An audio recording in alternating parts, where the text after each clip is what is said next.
सुप्रसिद्ध अभिनेते रजनीकांत चेन्नईमधील अपोलो रुग्णालयामध्ये दाखल. सध्या रजनीकांत यांची प्रकृती स्थिर.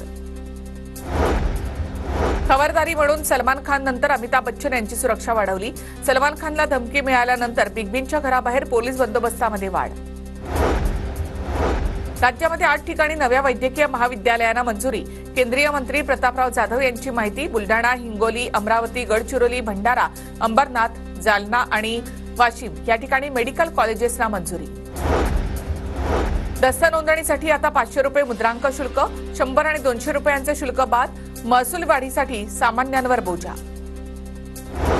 सर्वोच्च न्यायालयाच्या निर्देशानुसार राज्यामध्ये विशेष शिक्षकांची पदं निर्मित करण्यास मान्यता. राज्यामध्ये 4860 विशेष शिक्षकांची पदं भरणार. देशामध्ये यंदा सरासरीपेक्षा जास्त पाऊस झाल्याची माहिती. देशभरामध्ये एकूण 934.8 मिलीमीटर पावसाची नोंद. हवामान विभागाची माहिती. 8 ऑक्टोबरला मान्सून मुंबईतून परतीच्या मार्गावर. मुंबईत पुढील 3 ते 4 दिवसांमध्ये हलका पाऊस, तर सप्टेंबरमध्ये मुंबईत एकूण 83% पाऊस.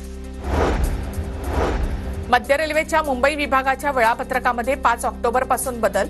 20 जलद लोकल सीएसएमटी ऐवजी दादरहून सुटणार. गर्दी विभाजित करण्यासाठी प्रशासनाचा निर्णय.